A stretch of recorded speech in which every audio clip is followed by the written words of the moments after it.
Meaning of interceptor. Interceptor.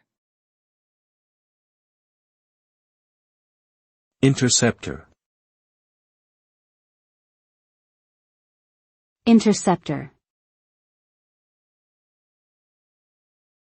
Interceptor.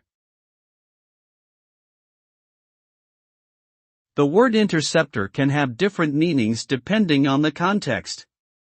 In general, an interceptor is something that is designed to intercept or stop another object or process.